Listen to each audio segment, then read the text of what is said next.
नमस्कार। बुलेटिन में आप सभी का स्वागत है। मैं हूं आपके साथ स्मिता। बुलेटिन की शुरुआत करेंगे इस वक्त की बड़ी खबर से।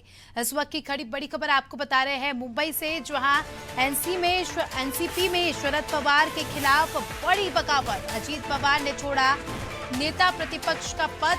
एनसीपी से अजीत पवार का इस्तीफा मंजूर हुआ। अपने 9 सहयोगी विधायकों के साथ ये शपथ ले सकते हैं। अजीत पवार बन सकते हैं डिप्टी सीएम। छगन भुजबल भी बन सकते हैं डिप्टी सीएम। साथ ही महाराष्ट्र में बनेंगे 2 डिप्टी सीएम, ऐसे कयास लगाए जा रहे हैं। शरद पवार के खिलाफ बड़ी बगावत की खबर यहां पर सामने आ रही है। देखिए, एनसीपी में अजीत पवार ने नेता प्रतिपक्ष का पद छोड़ दिया है। जी हां, बड़ी खबर इस वक्त की।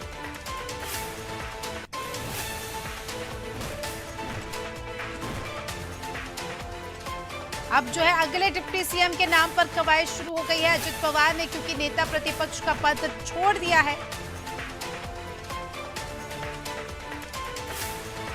मुंबई से आपको बड़ी खबर बता रहे हैं, जहां एनसीपी में बगावत की खबर सामने आई है।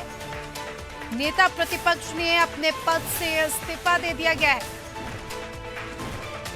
चलिए, इसी के साथ हमारे पॉलिटिकल एडिटर मनोज वर्मा जी हमारे साथ जुड़ चुके हैं। मनोज जी, बहुत बड़ी खबर सामने आ रही है जिसमें बताया जा रहा है कि एनसीपी में शरद पवार के खिलाफ बड़ी बगावत यहां पर हुई है। अजीत पवार ने नेता प्रतिपक्ष का पद छोड़ दिया है। देखिए, शरद पवार जितने महत्वाकांक्षी हैं, उससे कई ज्यादा महत्वाकांक्षी उनके भतीजे अजीत पवार थे, और उनकी महत्वाकांक्षा किसी से छुपी भी नहीं है। जब महाराष्ट्र में बीजेपी को और शिवसेना गठबंधन को समर्थन मिला और शिवसेना अपने सीएम को लेकर अड़ गई थी, तो उस समय अजीत पवार ने सुबह 5 बजे तड़के देवेंद्र फडणवीस के साथ, देवेंद्र फडणवीस ने सीएम की पद की शपथ ली थी और अजीत पवार ने उप मुख्यमंत्री पद की। हालांकि ये उनकी बगावत सफल नहीं हुई थी और सरकार चली गई थी बाद में। जी। लेकिन इसके बाद भी अजीत पवार लगातार बीजेपी नेताओं के संपर्क में थे। लेकिन पिछले दिनों जब उन्होंने फिर एक बार बगावत के प्रयास किए, वो पार्टी पे खबरें आई कि 40 के आसपास विधायक अजीत पवार के समर्थन में हैं। तो एक कयास लगाए जाने लगे थे कि शायद एक बार वो फिर बीजेपी शिवसेना गठबंधन जो शिंदे गुट है, उनसे हाथ मिला सकते हैं।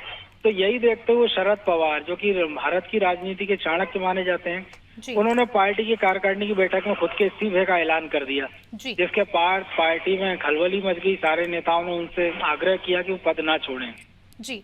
इसके बाद वो पद पर तो बने रहे, लेकिन उन्होंने अपनी बेटी सुप्रिया सुले, जो कि सांसद भी है, उनको कार्यकारी अध्यक्ष बना दिया और तमाम सारी महत्वपूर्ण जिम्मेदारियां उनको दे दी गई। इसके पहले जो अजीत पवार है, उनके बारे में कहा जाता था कि वो शरद पवार की राजनीतिक विरासत के उत्तराधिकारी है, लेकिन अपनी राजनीतिक विरासत शरद पवार ने अपनी बेटी को सौंपना ठीक समझा। इसके बाद से अजीत पवार के बयान आ रहे थे कि वो नेता प्रतिपक्ष के पद पे काम नहीं करना चाहते हैं, वो पार्टी के संगठन में काम करना चाहते हैं, क्योंकि सुप्रिया सुले उनसे उम्र में भी छोटी और राजनीतिक अनुभव में भी। बिल्कुल। ऐसे में अजीत पवार उनके साथ काम करने में असहज महसूस कर रहे थे, और पिछले दिन उन्होंने कह भी दिया था कि मैं नेता प्रतिपक्ष का पद छोड़ना चाहता हूँ। लेकिन तब शायद लोगों को ये लगा था कि अजीत पवार एक प्रेशर पॉलिटिक्स के तहत इस प्रकार का बयान दे रहे हैं। लेकिन आज उन्होंने अपना इस्तीफा दे दिया, और माना ये जा रहा है कि वो बीजेपी और जो शिंदे गुट है शिवसेना, उसके संपर्क में है। उनको सरकार में कोई महत्वपूर्ण जिम्मेदारी मिल सकती है। और बीजेपी भी चाह रही है कि महाराष्ट्र में जो लोकसभा का चुनाव होना है अगले साल पूरे देश में, तो पिछली बार महाराष्ट्र में शिवसेना बीजेपी गठबंधन को अच्छी खासी सफलता मिली थी, लेकिन इस बार शिवसेना, कांग्रेस, एनसीपी ये महाविकास आघाड़ी बना ली है, जिसमें बीजेपी को लग रहा है कि उनको शायद राजनीतिक रूप से नुकसान हो सकता था। और यही कारण है कि बीजेपी तब से इस प्रयास में थी कि उसके गठबंधन को कैसे बड़ा किया जाए।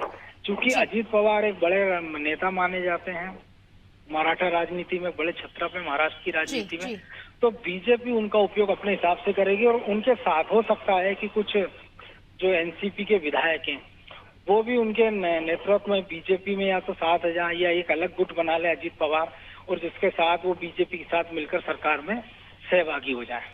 जी मनोज जी, यहाँ पर देखा जा रहा है कि डिप्टी सीएम के पद को लेकर यहाँ पर फिर से एक बार जो है खबरें आना शुरू हो गई है। माना जा रहा है कि अजीत पवार को डिप्टी सीएम बनाया जा सकता है, और अगर ऐसा हुआ तो उत्तर प्रदेश की तरह महाराष्ट्र में भी 2 डिप्टी सीएम होंगे। इस पर आपका क्या कहना है? जो देवेंद्र फडणवीस हैं, जो कि वो मुख्यमंत्री थे, और जो पिछले साल ही जून के महीने में जब बगावत हुई थी और सरकार गई थी जी उद्धव ठाकरे की, तब ये माना जा रहा था कि जब सरकार की बगावत किया, जब सरकार बनाई बीजेपी और शिंदे गुट ने, कि देवेंद्र फडणवीस मुख्यमंत्री होंगे। लेकिन अचानक एकनाथ शिंदे का नाम उभर कर आया था। उसके बाद जो देवेंद्र फडणवीस है, उन्होंने कहा था कि वो अपने सरकार को समर्थन देते रहेंगे। लेकिन दिल्ली से आए फोन कॉल के बाद उन्होंने उसी में उप मुख्यमंत्री पद स्वीकार कर लिया था। तो ऐसे में कई सारे राज्य हैं जहाँ पर 2 मुख्यमंत्री रहे हैं। मध्य प्रदेश में भी एक समय जब दिग्विजय सिंह मुख्यमंत्री थे तो 2 उप मुख्यमंत्री थे, एक जमुना देवी थी और एक प्यारेलाल कंवर थे जो उप मुख्यमंत्री रहे। बाद में सुभाष यादव उप मुख्यमंत्री रहे हैं। जी अभी हमने देखा कि छत्तीसगढ़ में टीएस सिंहदेव को उप मुख्यमंत्री बनाया गया है। राजस्थान में सचिन पायलट उप मुख्यमंत्री थे।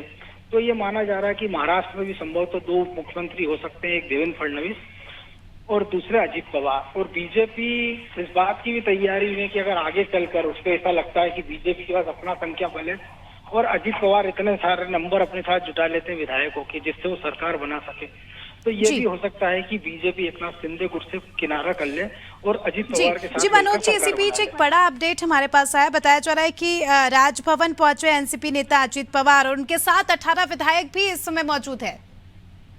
यह देखिए, जैसे मैंने पहले ही आपको कहा था कि बहुत संभावना है कि वो अपने साथ बड़ी संख्या में विधायक ले जाएं। अब जिस प्रकार की खबरें आ रही हैं कि अगर वो 18 हैं तो वो हो सकता है कि चूंकि आपको दल बदल के लिए जी अलग से एक 2/3 आप अगर जितनी संख्या बले उसके 2/3 समर्थन आपके साथ चाहिए होता है जब आप नया गुट बना सकते हैं। तो एनसीपी के विधायकों की संख्या को देखते हो सकता है कि अजीत पवार अपने जो राजभवन में अपने नंबर्स दें और उनको बताएं जी ये देखिए हमारे साथ ये संख्या बल है और हमें एक या तो नए गुट के रूप में मान्यता दे दी जाए। तो ये हो सकता है कि इसके साथ साथ अजीत पवार के साथ साथ जी कई और नेताओं को भी फिर मंत्री पद की शपथ दिलाई जा सकती है। जी क्योंकि अकेला अजीत पवार होते तो शायद उप मुख्यमंत्री पद में वो मान जाते, लेकिन अगर वो अपनी साथ बड़ी संख्या में विधायक लेकर आ रहे हैं तो हमने मध्य प्रदेश में जिस प्रकार से देखा था कि ज्योतिरादित्य सिंधिया अपने साथ 22 विधायक लेकर आए थे, बिल्कुल जी तो उनमें से लगभग सभी को या तो मंत्री बनाया गया था और जो चुनाव हार गए थे तो उनको मंत्री पद का दर्जा दिया गया था, निगम मंडल में एडजस्ट किया गया था।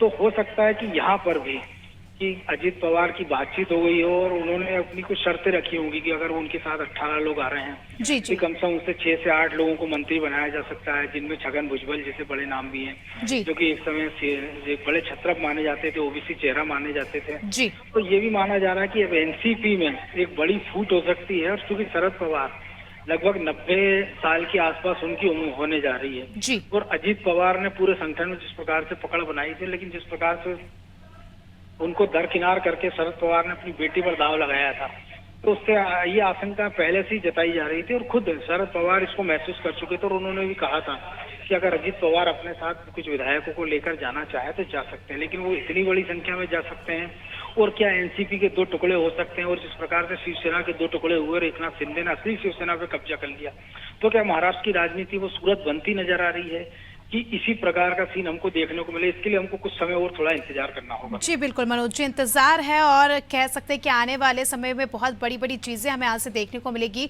राजनीतिक गलियारों में अभी तो फिलहाल हलचल मच गई है क्योंकि बड़ी संख्या में विधायकों के साथ जो है अजीत पवार पहुंचे हैं राजभवन। तो अब देखना खास होगा कि क्या कुछ बातें यहाँ पर सामने निकल कर आती है। बहुत बहुत शुक्रिया आपका मनोज जी हमारे साथ जुड़ने के लिए और तमाम जानकारी हमारे दर्शकों तक साझा करने के लिए। तो देखिए बड़ा अपडेट आपको दे देते हैं कि एनसीपी नेता अजीत पवार राजभवन पहुंच चुके हैं और उनके साथ 18 विधायक भी है। आप देख सकते हैं गाड़ियों में इनका काफिला जो है राजभवन के लिए रवाना हुआ। अजीत पवार विधायकों के साथ राजभवन पहुंचे, साथ ही सीएम एकनाथ शिंदे भी राजभवन पहुंचे। इसी के साथ महाराष्ट्र राजभवन में भी सीएम एकनाथ शिंदे, एनसीपी नेता अजीत पवार और छगन भुजबल के साथ जो है मौजूद है। तो क्यास लगाए जा रहे हैं कि बड़ा बदलाव यहां पर देखने को मिलेगा महाराष्ट्र की राजनीति में। अब ये तो आने वाला वक्त ही बताएगा कि क्या कुछ चर्चा इनके बीच होती है और क्या कुछ बातें होती है। फिलहाल इस खबर ने जो है कहीं ना कहीं पूरे राजनीतिक गलियारों में हलचल मचा दी है महाराष्ट्र के, क्योंकि चुनाव है आगामी समय में और ऐसे में इस प्रकार के फेरबदल होना कहीं ना कहीं एक बड़ा इम्पैक्ट जरूर डालता है।